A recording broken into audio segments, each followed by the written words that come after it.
Bagaimana cara ibu memberikan layanan BK kepada peserta didik dalam kelas?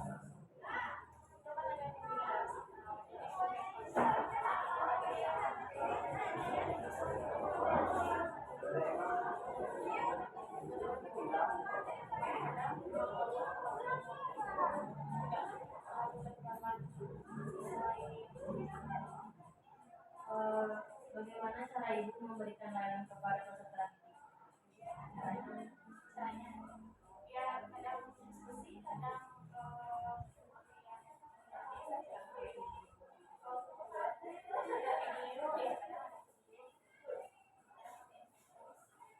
Apa saja materi-materi yang ibu berikan kepada peserta didik? Kalau materi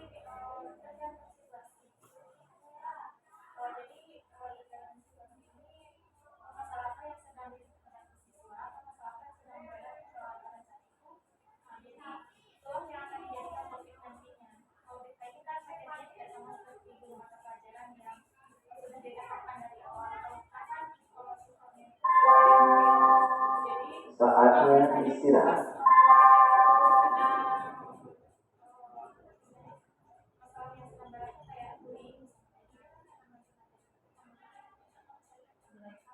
Berarti tergantung dengan situasi di sekolah ini. Kalau sekolah ada kejadian di kelas materi itu, apa strategi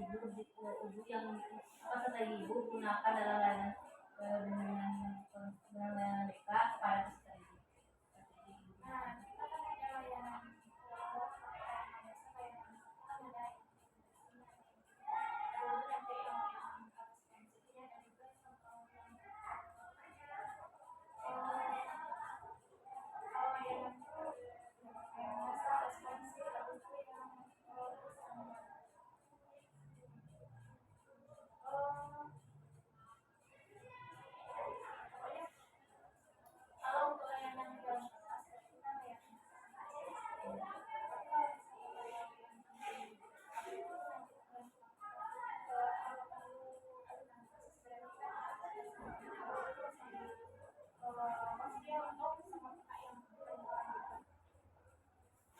Apa saja kegiatan layanan BK bimbingan konseling yang sudah dilaksanakan di sekolah ini?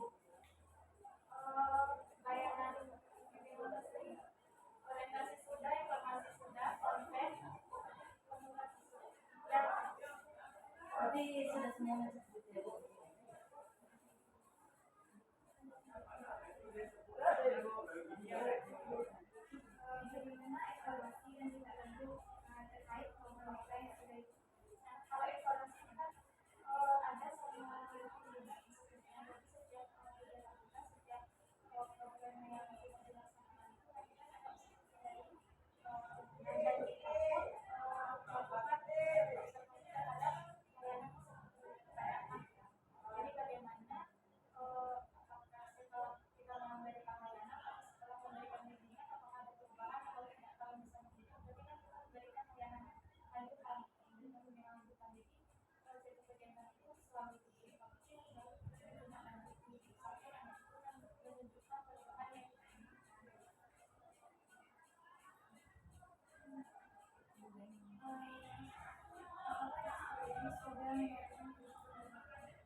Mungkin kendalanya di sini kan jam BK itu cuma diberikan di kelas 11 dan 12.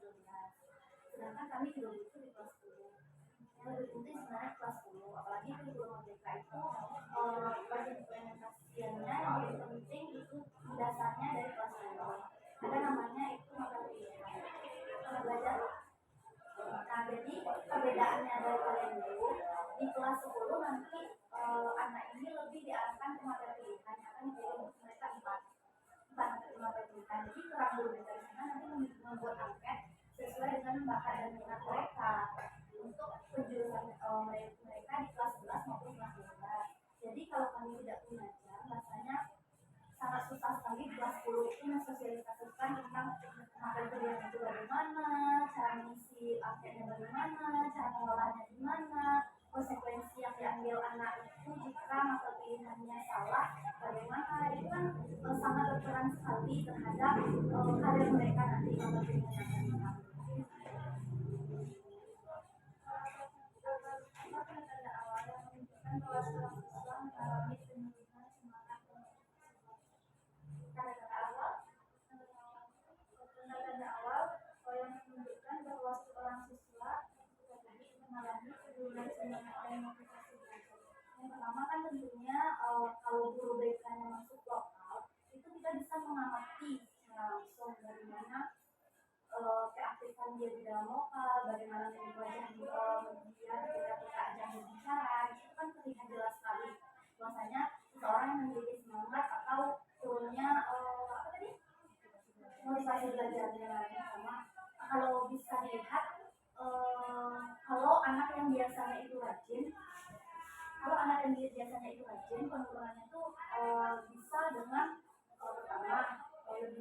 diam saat belajar. Yang kedua, dia lebih fokus untuk tidak mengerjakan tugas. Terus selanjutnya berlanjut lagi sesekali tidak masuk pelajaran mata lain. Selanjutnya memang berangkat dari sekolah dan langsung nggak masuk sama sekali untuk belajar.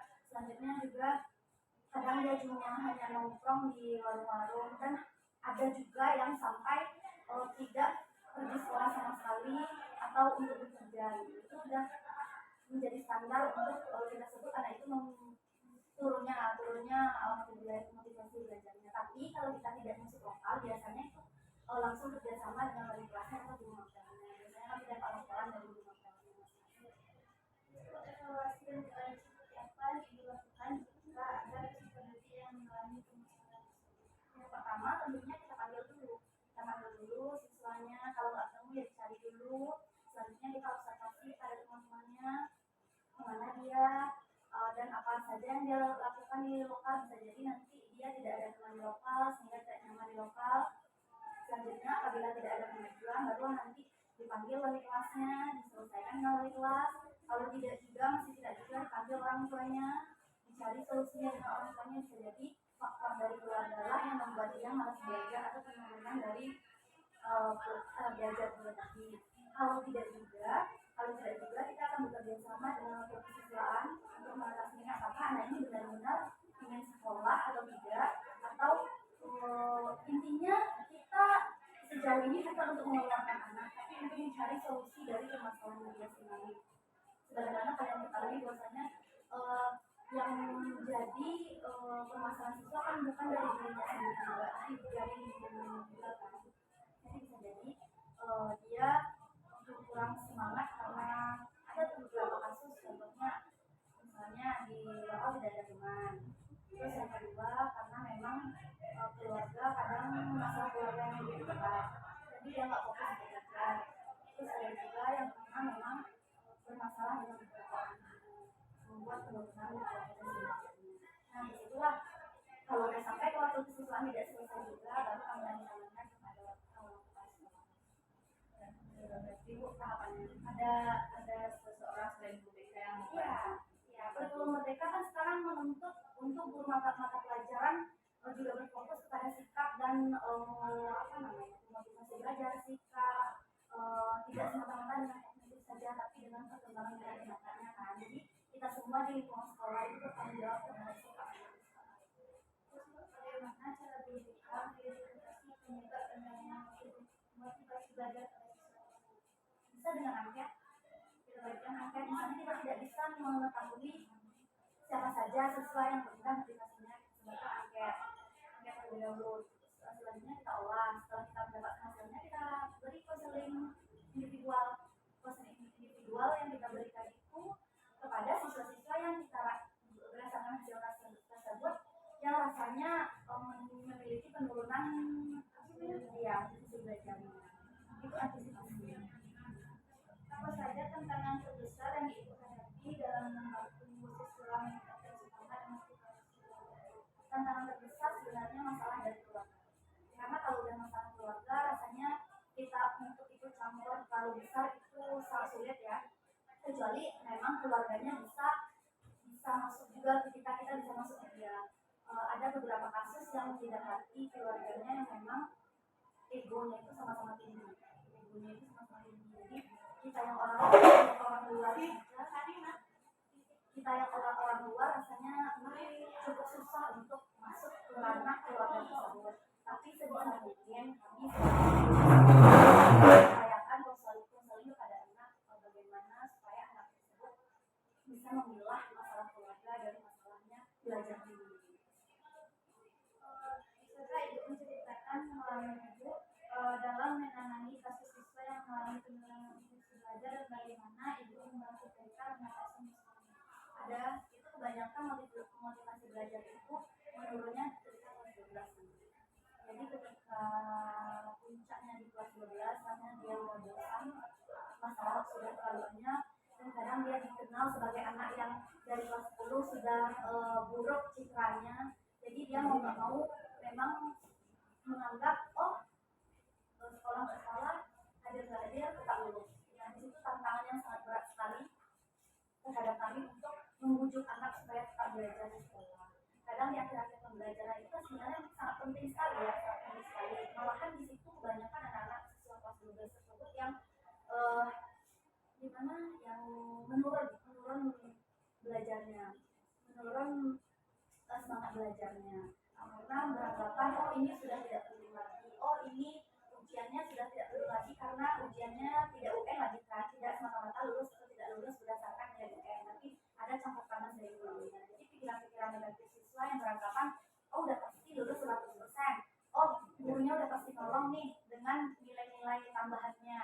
Itu yang membuat kami sangat susah sekali untuk tetap membuat siswa semangat lagi belajar.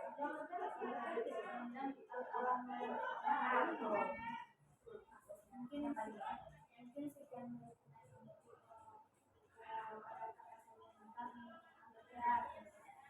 kami tidak terima kasih.